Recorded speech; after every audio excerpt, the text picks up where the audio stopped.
Hi friends, आपल्या सर्वांचे पुन्हा एकदा स्वागत आहे. मित्रांनो, बुद्धिमत्तेची सिरीज आपण चालू केली आहे. त्याच्यामध्ये विविध टॉपिक आपण पाहत आहोत. मागच्या काही लेक्चर्समध्ये आपण वर्णमाला पाहिली, अंक मालिका पाहिली, अंक नंबर सिरीज पाहिली, आकृत्या पाहिल्या. आजच्या या बुद्धिमत्तेच्या या सिरीजमध्ये आपण बैठक व्यवस्था, जो की मोस्ट इम्पॉर्टंट पॅटर्न मानला जातो, मग ते IBPS पॅटर्ननुसार विचारले जाऊ की TCS पॅटर्ननुसार, की नुकतीच चालू असली टेट परीक्षेमध्ये सुद्धा याच्यावर प्रश्न येत आहे. येणारी आता 15 मार्च पासून तलाठीची जाहिरात येणार आहे, त्याच्यामध्ये सुद्धा आणि वन भरतीची सुद्धा जाहिरात येणार आहे. या सगळ्यांना हे फार महत्त्वाचं ठरणार आहे. ही सिरीज आपण कव्हर करत आहोत. तुम्ही सुद्धा या परीक्षांची तयारी करत असाल तर लगेच आपल्या चॅनलला सबस्क्राईब करून घ्या. बेल आयकॉनने क्लिक करा, जेणेकरून येणारी व्हिडिओची नोटिफिकेशन तुम्हाला भेटत राहील. मित्रांनो, व्हिडिओला लाईक आणि शेअर करणे सुद्धा विसरत जाऊ नका. तर वेळ न करता आपण चला आज बैठक व्यवस्थेवरचे क्वेश्चन्स पाहूया. तर बैठक व्यवस्था या टॉपिकवर आपण थोडंसं सोप्याकडून कठीणाकडे जाऊया. तर सगळ्यात पहिलं गणित बघा. महेश एका रांगेत समोरून 7वा व मागून 8वा आहे, तर रांगेत एकूण किती विद्यार्थी संख्या किंवा एकूण विद्यार्थी संख्या किती? तर नेहमी नाही का पेपर वाचताना थोडंसं जे महत्त्वाचे टॉपिक वाटतात ना त्याला एक अंडरलाईन करा किंवा गोल करा. गोल करण्यापेक्षा अंडरलाईन केलेलं कधी बरं राहते, तर सोडवताना थोडं सोपं तुम्हाला चाललं जाते. तर बघा, याचे दोन प्रकारे आपण सोडवू शकतो. पहिलं एक की महेश, जर एकच व्यक्ती सांगितलं असेल ना, दोन व्यक्ती सांगितलं तर थोडं ट्रिक वेगळी लागते. एकच व्यक्ती आहे महेश, त्याच सांगितलं समोरून आणि मागून त्याचा क्रमांक. तर समोरून क्रमांक किती आहे? 7वा. मागून क्रमांक किती आहे? 8वा. याची करायची बेरीज किती होतात? 7 आणि 8 15.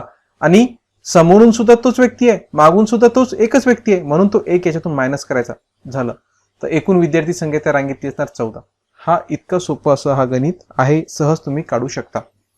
पण ही झाली ट्रिक, ही झाली याची एका सेकंद उत्तर काढण्याची ट्रिक. 1 ते 2 सेकंद लागतील ना, आहेच काय? एक बेरीज आहे आणि एक वजा बाकी आहे आणि सगळं तोंडी आहे. जास्तीत जास्त माझ्यामध्ये 2 ते 3 सेकंदात तुम्ही याचं उत्तर काढू शकता. सोपे गणित आहे. इतके सोपे सुद्धा काही परीक्षांमध्ये विचारले जातात. पण माझ्या मते नाही का, हे ट्रिक लक्षात घेण्यापेक्षा आपली जी समजून घेणे गणित, तुम्ही गणित समजून सोडवलं ना, तर ते कधीही तुम्ही विसरत नाही. ते कसं की महेश कितवा क्रमांक आहे? म्हणजे महेशचा 7वा. म्हणजे त्याच्या पुढे किती लोक असतील? त्याच्या पुढे किमान असतील 6 लोक. किमान म्हणजे 6 लोक असतील. 3 4 5 आणि 6 लोक समोर असतील. आणि मागून कितवा क्रमांक आहे त्याचा? मागून 8वा क्रमांक आहे. म्हणजे मागच्या बाजूला किती लोक असतील? 7 असतील. करेक्ट. मग ही गणित समजून जर तुम्ही असं उत्तर काढलं तर तुम्हाला सहज उत्तर काढता येते. बघा, समोर 6 निघाले, मागं 7 निघाले, 6 7 13 आणि तो एक 7, म्हणजे हे झाले 14. याप्रमाणे जर तुम्ही गणित समजून उत्तर काढलं ना, तर हे या प्रकारची पद्धत तुम्ही कधीही विसरत नाही. या ट्रिक तरी आपण विसरून जाऊ, पण गणित समजून घेऊन तुम्ही सोडवलं ना, तर तुम्ही चिरकाल ते तुमच्या लक्षात राहणार. तर माझ्या मते या प्रकारे समजून घ्या आणि उत्तर काढण्याचा प्रयत्न करा. ट्रिकच्या भानगडीत पडू नका. तर बघा, दुसरं गणित. पूजा समोरून 5व्या क्रमांकावर व सोनाली मागून 3ऱ्या क्रमांकावर. जर पूजा व सोनाली दरम्यान अजय, किशोर व सोहम बसलेले असतील तर रांगेमध्ये एकूण किती विद्यार्थी आहेत? थोडंसं आपण सोप्याकडून कठीणाकडे जात आहे. हा सुद्धा सोपाच गणित आहे, काही कठीण नाहीये.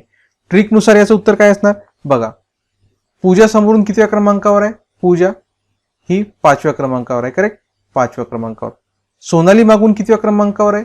सोनाली, तर सोनाली आहे 3ऱ्या क्रमांकावर. त्याच्यानंतर या दोघांच्या मधात, सोनाली आणि पूजा या दोघांच्या मधात कोण आहे? अजय, किशोर आणि सोहम. 3 मुलं आहे. मुले किती मुले आहे? 3 मुले. ओके, यांची बेरीज करून घ्या. 5 आणि 3 8, 8 आणि 3 11 झालं याचं उत्तर. ही याची ट्रिक आहे, सरळ सरळ. म्हणजे एकूण विद्यार्थी रांगेमध्ये किती असतील? 11 जण असतील. हे कोणासाठी आहे ट्रिक? जर वेगवेगळे, म्हणजे मागच्या गणितात एकच मुलगा एकच होता, पण आता पूजा सुद्धा आहे, सोनाली सुद्धा आहे, 3 मुलं सुद्धा आहे, तर याला अशी ट्रिक लागणार. आता गणित समजून उत्तर काढण्याचा प्रयत्न करा, ट्रिकच्या भानगडीत न पडता. काय येणार? पूजा समोरून 5वी आहे, म्हणजे त्याच्या आधी किती लोक असतील? तर पूजाच्या आधी 4 लोक असतील. करेक्ट, ही 5वी आहे. त्याच्यानंतर सोनाली मागून 3री आहे. सोनाली मागून 3री आहे, म्हणजे तिच्या पाठीमागं किती असतील? 2 असतील. म्हणजे बघा, हे 4 हिच्या समोर आहे आणि हिच्या पाठीमागं 2 आहे. आणि मधात कोण आहे? अजय, किशोर आणि सोहम. बघा, अजयला अ घेतो, किशोरला की घेऊ आणि सोहम. बघा, इतके कॅन्डिडेट आपल्याला भेटले. हे 4 जण. करेक्ट. हे मागचे 2 जण. 4 आणि 2 किती झाले? 6. हे एक पूजा 7 आणि हे 3 10 आणि हे 11.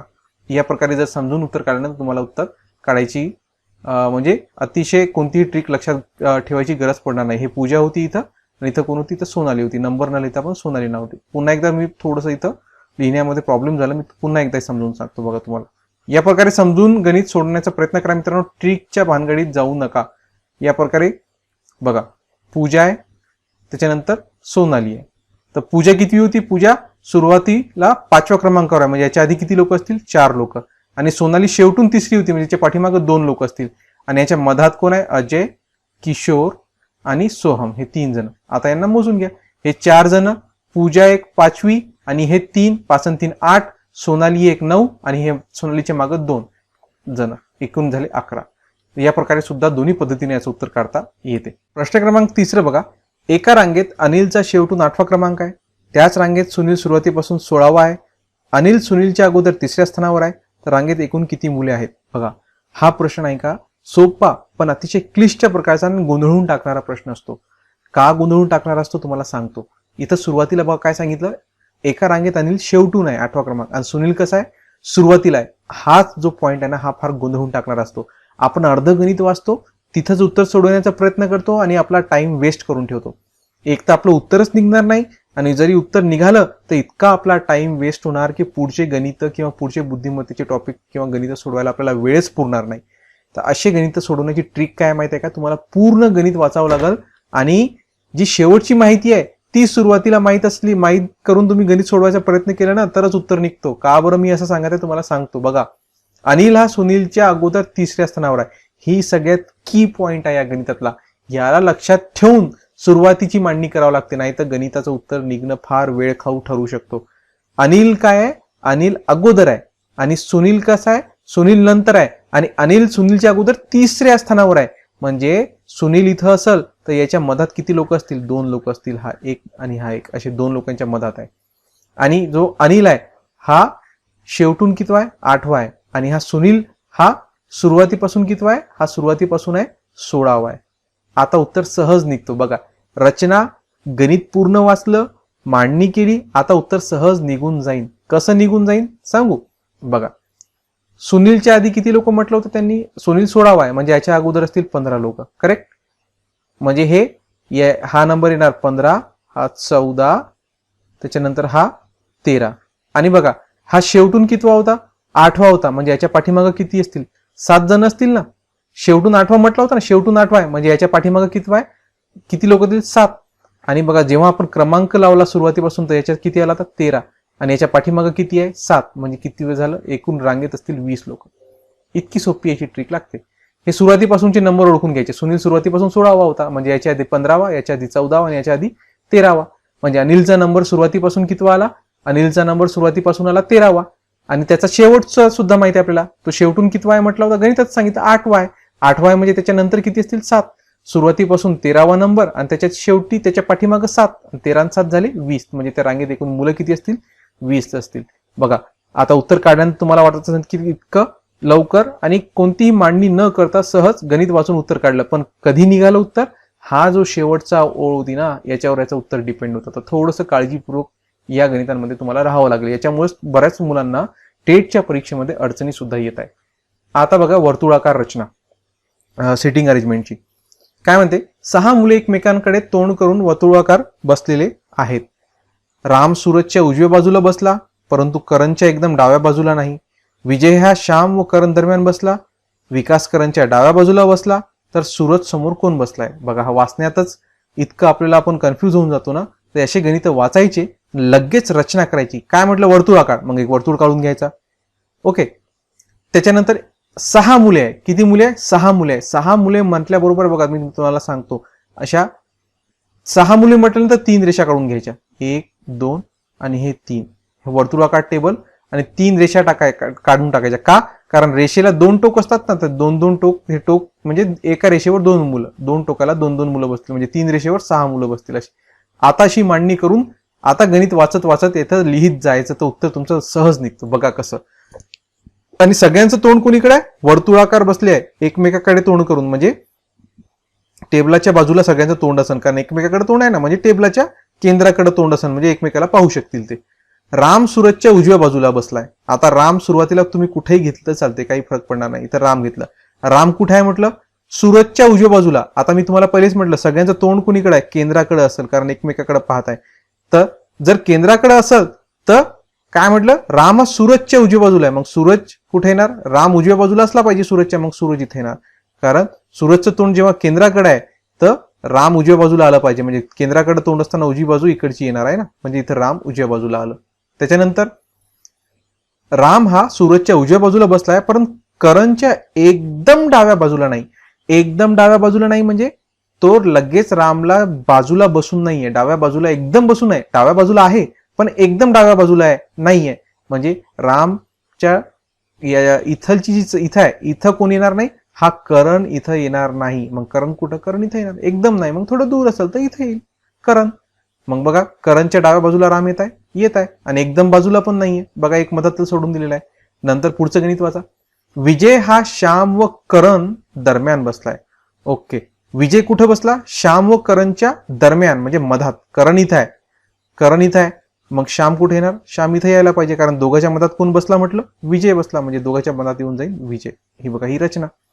आणि विकास करणच्या डाव्या बाजूला आहे, विकास करणच्या डाव्या बाजूला. हे बघा करण इथं आहे, करणचं तोंड केंद्राकडे असेल तर डावी बाजू कोणती येणार, हा जो आपण एक स्पॉट सोडला होता, कोण येणार इथं, विकास, इथे येऊन जाईल विकास.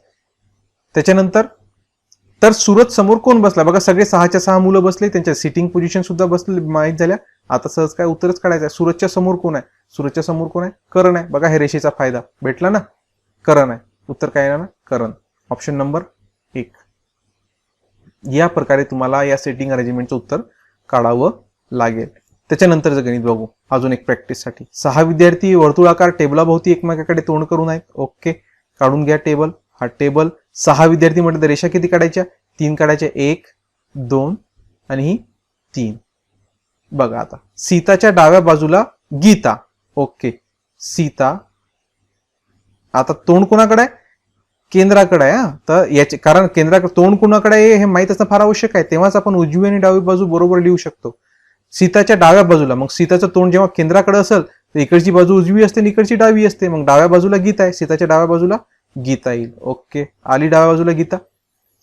व गीता समोर महेश. व गीता बघा आता हे रेषेचा बघा उपयोग, गीता समोर बरोबर कोण आहे, महेश. म्हणून म्हणत आहे मी तुम्हाला की रेष काढणं फार गरजेचं आहे. गीता समोर महेश आलं, महेशच्या उजव्या बाजूला दिनेश. आता महेशचं तोंड केंद्राकडे आहे, मग याची उजवी बाजू कोणती असणार, या बाजूला उजवी बाजू असणार. महेशच्या उजव्या बाजूला कोण आहे, दिनेश, हे दिनेश येणार. त्याच्यानंतर महेशच्या उजव्या बाजूला दिनेश व डाव्या बाजूला राजेश. मग इकडे डाव्या बाजूला कोण आहे, महेशच्या, राजेश आहे. लिहून टाका ना, राजेश आहे. रमा गीता व दिनेशच्या मध्ये असल्यास, रमा कुठे आहे, रमा ही गीता व दिनेश. बघा हे दिनेश इथं आहे, गीता इथं आहे, रमा दोघांच्या कुठे आहे, मध्ये आहे. मध्ये असल्यास तिच्या समोर कोण आहे, मग तिच्या म्हणजे कोणाच्या, रमाच्या समोर कोण आहे. बघा रेषेचा फायदा, रमाच्या समोर कोण आलं, राजेश. ऑप्शन नंबर 3 याचं उत्तर असणार. समजलं. या प्रकारे आकृती काढून रेषा पहिलेच काढून घ्यायच्या. तुम्हाला सहज मित्रांनो गणित वाचत वाचत मांडणी करा, तुम्हाला उत्तर निघून जाते. आता थोडस अजून नवीन एक वेगळा पॅटर्न पाहू. PQRSTUVW हे मध्याकडे तोंड करून वर्तुळाकार बसले आहेत. खालील विधान लक्षात घेऊन प्रश्नाचे उत्तर निवडा. ओके, वर्तुळाकार रचना म्हटली, पटकन आपला टेबल काढायचा. किती आहे लोक, 3 6 आणि हे 2 8. 8 जण आहे. 8 जण असले तर रेषा किती काढायच्या, 4 रेषा काढायच्या. 1 2 3 आणि 4 रेषा काढून घ्यायच्या. हे बघा हे कधी विसरायचं नाही, हे सोपं जाते गणित करायला जर असं तुम्ही मांडणी करून घेतली ना. नाही तर काही मुलं काय करतात माहितीये का, असं वर्तुळ काढतील आणि 8 जण मग अशा रेषा मारतील, 1 2 3 4 5 6 7 आणि 8. या रेषा तुम्ही अशा मारून उत्तर काढायचा प्रयत्न केला ना, त्याच्या समोर कोणता व्यक्ती येतो हे पाहताना फार गोंधळाची स्थिती निर्माण होऊन जाते. त्याच्यामुळे पूर्ण अशा रेषा मारा मित्रांनो, 8च्या 8. आता बघा आता उत्तर काढू. पहिला सेंटेन्स काय म्हणतो, पी हा टीच्या उजवीपासून दुसरा आहे. पी हा टी पासून उजवीपासून दुसरा आहे. बघा पी पहिले पी कुठेही काढून घ्या, एक पॉईंट कोणताही पीचा घेऊन घ्यायचा आणि त्याच्या टी उजवीपासून दुसरा आहे. मग पीचा तोंड कोणाकडे आहे, केंद्राकडे आहे. यांचं तोंड सुद्धा केंद्राकडे आहे. जर केंद्राकडे तोंड असेल तर याच्या पीचा उजवी बाजू कोणती असणार, ही बाजू असणार. पी हा टीच्या उजवीपासून दुसरा आहे. पी हा टीच्या उजवीपासून, मग टी कोणीकडे असणार, टी टीच्या उजवीपासून दुसरा आहे. तर टी या बाजूला येणार, बरोबर आहे. इथे नाही येणार उजवी बाजू, कारण टीचं तोंड केंद्राकडे आहे. इकडची डावी बाजू, इकडची उजवी बाजू. आणि टीच्या उजवीपासून पी दुसरा आहे. हा बघा हा पहिला स्पॉट, हा दुसरा स्पॉट, दुसऱ्या स्पॉटला पी येणार. ठीक आहे. नंतर तसेच तो आर आणि व्हीच्या सलग शेजारी आहे. कोण, पी. पी बद्दल बोलत आहोत आपण, हे थोडं काळजीपूर्वक. पी हा कोणाच्या, आर आणि व्हीच्या सलग शेजारी आहे. सलग शेजारी म्हणजे दोन्ही शेजारी आहे. कोणाचे, पीचे. कोण कोण, आर आणि व्ही. म्हणजे हे आर आणि व्ही. बघा दोघांच्या मधात पी असेल त्याच्यानंतर एस हा पीचा शेजारी नाही, एस हा पीचा शेजारी नाहीये, नसणारच, कारण पीचे शेजारी व्ही आणि आर आले. व्ही हा यूचा शेजारी आहे, व्ही हा कोणाचा शेजारी आहे, यूचा आहे, म्हणजे व्हीचा शेजारी कोण येणार, यूचा, कारण एका बाजूला पी आहे एका बाजूला यू आलं. त्याच्यानंतर क्यू हा एस आणि डब्ल्यूच्या मध्ये नाही, क्यू हा एस आणि डब्ल्यू, ओके, क्यू हा एस आणि डब्ल्यूच्या मधात नाही आहे म्हणते. बघा यू झालं, म्हणजे इथं आपण लगेच घेऊ क्यू घेऊन, आणि इथं एस आणि इथं डब्ल्यू. का बरं असं घेतलं, कारण एस डब्ल्यूच्या मधात क्यू येत नाही म्हटलं, मग पहिले क्यू लिहून टाकलं, नंतर एस डब्ल्यू लिहून टाकलं, कारण जर क्यूला आपण हलवलं असतं तर होऊ शकते ते मधात येऊ शकलं असतं. इतकं झालं. आणि तुम्ही म्हणसाल सर क्यू इथं घेतलं असतं तर, आता पुढचं वाचा, आपल्याला पोझिशन बरोबर आहे इथं समजून जाईल. डब्ल्यू हा यू आणि एसच्या मध्ये नाही, जर आपण क्यू इथं घेतलं असतं तर डब्ल्यू त्याच्या मधात येण्याची शक्यता असते, आणि डब्ल्यू हा यू आणि एसच्या मध्ये नाही पाहिजे होतं. जर आपण क्यू इथं डब्ल्यू इथं घेतलं असतं तर यू आणि एसच्या मध्ये डब्ल्यू आलं असतं, म्हणून इथं क्यू आपण जे घेतलं ते करेक्ट पोझिशन आहे, कारण दोन कंडिशन सांगितल्या, क्यू एस डब्ल्यूच्या मदत नाही यायला पाहिजे आणि डब्ल्यू हा यू आणि एसच्या मदत नाही यायला पाहिजे, तर हीच रचना असेल. तर काय, आता ही रचना झाली, या 4 सेंटेन्स वरून रचना झाली. आता काय म्हणते, खालीपैकी कोणते दोन शेजारी नाही, शेजारी नसणारे कोणते, युव्ही, पहिला ऑप्शन आहे युव्ही, हे बघा युव्ही शेजारी आहे, हे उत्तर नसणार. आरपी, आरपी सुद्धा बघा एकमेकाच्या शेजारी आहे, हे सुद्धा उत्तर नसणार. एस डब्ल्यू, एस डब्ल्यू सुद्धा शेजारी आहे. आरव्ही, आरव्ही बघा बरं, हे आर आणि हे व्ही इथं आहे, म्हणजे दोघांच्या मधात पी आहे ना, मग आरव्ही हा उत्तर असणार, हा शेजारी नाही. ऑप्शन नंबर 4 याचं उत्तर असणार. नेक्स्ट क्वेश्चनवर जाऊया. प्रश्न क्रमांक 7 बघा. तुम्ही बैठक व्यवस्थेमध्ये बघा, हा या प्रकारचे गणित नाही का आयबीपीएस आणि टीसीएस पॅटर्न मध्ये जास्त विचारतात. भले मोठे गणित वाटतात, वाचण्यामध्ये भरपूर वेळ जातो, आणि या गणिताची ट्रिक एकच आहे की तुम्हाला वाचताच याची मांडणी करता आली पाहिजे, तरच तुमचा टाइम वाचू शकतो. 8 लोक आहे, एक गोल करायचं, आणि 8 लोक असले तर रेषा किती मारायच्या, 4 मारायच्या, 1 2 3 आणि हे 4 मारून घेतल्या. आता बघा गणित वाचता आपण रचना करत जाऊ, म्हणजे आपला वेळ कसा वाचतो बघा. वर्तुळा केंद्राकडे तोंड आहे, हा सुद्धा फार महत्वाचा आहे बरं का. वर्तुळाकडे केंद्राकडे तोंड आहे की केंद्राच्या विरुद्ध बाजूला तोंड आहे ते सुद्धा पाहावं लागते, आणि याच क्रमात ते बसले नाहीये. या समूहात 2 स्त्रिया दिले, म्हणजे स्त्रियांचा सुद्धा काहीतरी प्रश्न असणार. सी हा एच्या डावीकडे 3ऱ्या स्थानी आहे, ओके. इथं समजा आपण घेतलं सी हा एच्या डावीकडे आहे, म्हणजे ए या बाजूला आला पाहिजे 3ऱ्या स्थानी, ओके. एचं बघा, ए केंद्राकडे तोंड आहे ना, इकडची उजवी बाजू असणार, इकडची डावी बाजू, डाव्या बाजूला सी आहे 3ऱ्या स्थानी, 1 2 3, इथं सी आलं. सी हा एच्या डावीकडे झालं, आणि हा सी ईच्या उजवीकडे 2ऱ्या स्थानी आहे, मग ई या बाजूला असेल. आणि दुसऱ्या स्थानी, कारण दुसऱ्या स्थानी आहे म्हणून या बाजूला इथं ई येईल, कारण बरोबर सी दुसऱ्या स्थानी येतो, हे एक स्थान आणि हे दुसरं स्थान आलं इतकं. त्याच्यानंतर पुढचं गणित वाजू. इथपर्यंत आपण रचना करून टाकली. ई हा पुरुष सदस्य नाहीये, मग ई हा पुरुष नाही तर ई काय असेल, ई हा स्त्री आहे, ओके ठीक आहे. ई हा बी सीच्या उजवीकडे 2ऱ्या स्थानी आहे, बी हा सीच्या उजवीकडे कुठे आहे म्हणते, 2ऱ्या स्थानी. बी हा सीच्या उजवीकडे, मग सीची उजवी बाजू या बाजूला असेल 2ऱ्या स्थानी, म्हणजे 1 2 इथे येणार बी 2ऱ्या स्थानी. बी हा सीच्या उजवीकडे 2ऱ्या स्थानी आहे. नंतर काय म्हणते, डी जीच्या उजवीकडे 2ऱ्या स्थानी आहे, बरं डी जीच्या उजवीकडे 2ऱ्या स्थानी आहे, पण डी जीचा सध्या उल्लेख कुठंच नाही आला. कुठं द्यायचं, 1 2 बरेचसे स्पॉट खाली आहे आपल्याजवळ, मग द्यायचं कुठं, तर पुढचं गणित वाचा, कॉमाच्या जे पुढे दिले ना त्याच्यावरून तुम्हाला मदत होते की जो जी एच्या उजवीकडे, डी हा जीच्या उजवीकडे आणि जी हा एच्या उजवीकडे आहे. मग बघा ए तर माहित आहे ना आपल्याला, हे एची उजवी बाजू कोणती आहे, ही वाली. जी एच्या उजवीकडे 2ऱ्या स्थानी आहे, म्हणजे इथं जी येणार, आणि जो डी आहे जीच्या उजवीकडे आहे, मग जीच्या उजवीकडे डी कितव्या स्थानावर आहे, 2ऱ्या स्थानी, म्हणजे पहिल्या स्थानावर ई आहे, इथे येणार डी, इथे येणार डी. आता जवळपास आपलं मांडणी होत आली आहे. 2 स्त्री सदस्यांच्या दरम्यान 3 पुरुष सदस्य आहेत, ओके. आता बघा या ठिकाणी 2 स्त्रियांच्या मध्ये 3 पुरुष सदस्य आहे, आणि एक आपलं राहिलं ना, एक स्पॉट खाली आहे हा वाला. काय म्हणते, एफ सीच्या त्वरित उजवीकडे नाही, एफ हा सीच्या त्वरित उजवीकडे नाही. एफ बघा हे 2 स्पॉट खाली आहे, इथंच एक स्पॉट खाली आहे, इथंच स्पॉट खाली आहे, परंतु एफ सीच्या बाजूला नाही, म्हणजे इथं सी आहे, मग इथं एफ इथं येणार नाही, मग इथं एफ येणार. राहिलं कोण अजून, एच राहिलेला आहे, मग इथे एच येणार, कारण सीच्या बाजूला एफ नाही म्हणते. आता झाली आपली पूर्ण रचना. आणि काय म्हटलं, 2 स्त्री सदस्यांच्या मधात 3 पुरुष आहे, तर बघा एक स्त्री सदस्य ई होतं, दुसरं स्त्री सदस्य बी असणार, हे सुद्धा बी सुद्धा स्त्री असणार. का बरं असणार, कारण बघा इकडून 3 पुरुष असणार, हे एच 1 2 3, आणि या बाजूने पण 3 आहे, 1 2 3, म्हणजे 2 स्त्रियांच्या मध्ये इथेही 3 पुरुष येतील आणि या बाजूला सुद्धा 3 पुरुष येतील. आता प्रश्नाची उत्तर तुम्हाला बातच निघतात बघा. सीच्या त्वरित उजवीकडे कोण बसलेला आहे? कुठे आहे सी? बघा हा सी.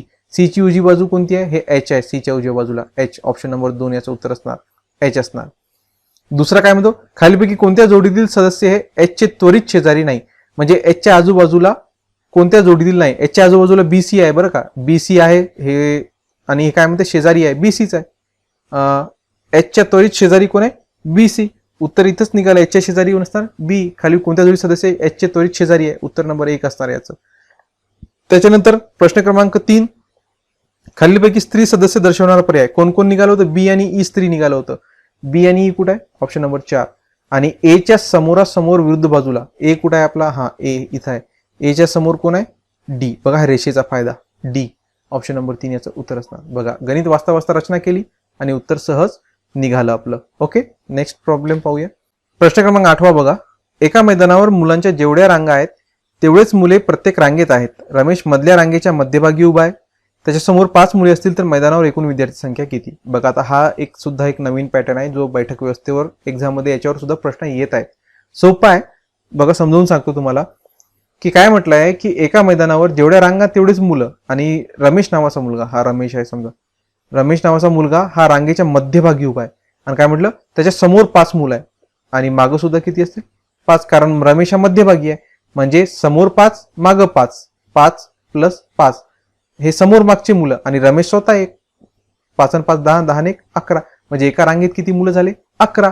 आणि काय म्हटलं, जेवढ्या रांगा तेवढे मुलं, म्हणजे 11 मुलं एका रांगेत, तर रांगा सुद्धा किती? 11. 11 गुणिले 11 करा, 121. म्हणजे टोटल विद्यार्थी संख्या असणार 121. Option number 3. समजलं? सोपं गणित आहे, सहज उत्तर काढता येते. पुढचं बघा. एका रांगेत जेवढे आंबे आहे तेवढ्याच रांगा बनवल्या, त्यात हापूस आंबा हा मधल्या रांगेत अगदी मध्यभागी ठेवला तर त्या आंब्याचा क्रमांक 15वा येतो. ओके, बघा हापूस आंबा रांगा बनवल्या आहे ना, हापूस आंबा जो आहे ना, हापूस हा कितव्या नंबरवर आहे? क्रमांक 15वर येतो. त्याचा क्रमांक 15वर येतो. म्हणजे त्याच्या वरी किती असतील? 14. खाली किती असतील? 14. 14 + 14 करून टाकायचे. 14 + 14 आणि हा स्वतः 15वा, म्हणजे तो एक स्वतः 28 आणि 1 29. 28 आणि 1 29. आणि जर आपण याचं उत्तर काढायला गेलो, 28 + 29 झाले ना, आणि जितके आंबे तितक्याच रांगा, म्हणजे 29 गुणिले 29. मग 29 गुणिले 29 करा, किती येते उत्तर? याचा गुणाकार जर आपण केला 29 गुणिले 29 तो येतो 841. 29चा वर्ग 841. ऑप्शन नंबर 2 याचं उत्तर असणार. समजलंय? सोपं गणित आहे. ओके, नेक्स्ट जाऊया. बघा आता हा थोडं तोच प्रकार पण थोडं वेगळा आहे. एका मैदानावर मुलांच्या जेवढ्या रांगा आहेत त्याच्या अर्धे मुले प्रत्येक रांगेत आहेत. ओके, जर रमेश मधल्या रांगेच्या मध्यभागी उभा असेल त्याच्या समोर 6 मुले असतील. ओके, आता रमेश बघा, रमेशच्या पुढे किती आहे म्हणते? त्याच्या समोर 6 मुलं आहे. समोर 6 मुलं असतील तर मागं सुद्धा 6, म्हणजे 6 + 6 आणि स्वतः एक रमेश. 6 12, 12 आणि 1 13. आणि आता बघा इथं थोडं काय बदललं होतं गणितामध्ये की एका मैदानावर मुलांच्या जेवढ्या रांगा आहेत त्याचे अर्धे मुलं आहे. म्हणजे रांगे जितक्या टोटल रांगा आहे एका रांगेत त्याच्या अर्धे मुलं आहे. म्हणजे जर मुलं 13 असतील तर रांगा 26 असतील. म्हणजे 13 गुणिले 26 करावं लागेल, कारण दुप्पट आहे रांगा आणि मुलं अर्धे आहे. तर आता गुणाकार करा. 13 × 78, 7, 13 2 26, 26 आणि 7 33, 338. ऑप्शन नंबर 3 याचं उत्तर असणार. ओके, नेक्स्ट प्रॉब्लेमवर जाऊया. बघा, एका मैदानावर मुलांच्या जेवढ्या रांगा आहेत त्याचे अर्धे मुले प्रत्येक रांगेत आहे. जर रमेश मधल्या रांगेच्या मध्यभागी उभा असेल व त्याच्यासमोर 4 मुले असतील तर मैदानावर किती मुले असतील? उत्तर काढता येईल का तुम्हाला? चला याचं उत्तर कमेंट करा, पाहू किती लोक याचं उत्तर देऊ शकतात. उत्तर कमेंट करा. लगेच व्हिडिओ स्टॉप करा. व्हिडिओ स्टॉप करून गणित पुन्हा वाचा आणि लगेच उत्तर काढा आणि याचं उत्तर कमेंट करायला विसरू नका. तर इथे मित्रांनो आपले इथं प्रॉब्लेम संपतात. आय होप सर्व प्रॉब्लेम तुम्हाला बैठक व्यवस्था आता क्लिअर झाली असेल आणि एक्झाम मध्ये तुम्हाला सगळे गणित सोडवता येतील. मित्रांनो व्हिडिओ आवडला असेल लाईक करा, मित्रांनो शेअर करा आणि चॅनलला सबस्क्राईब केलं असेल सबस्क्राईब सुद्धा करून घ्या. आजच्या व्हिडिओसाठी इतकंच. धन्यवाद.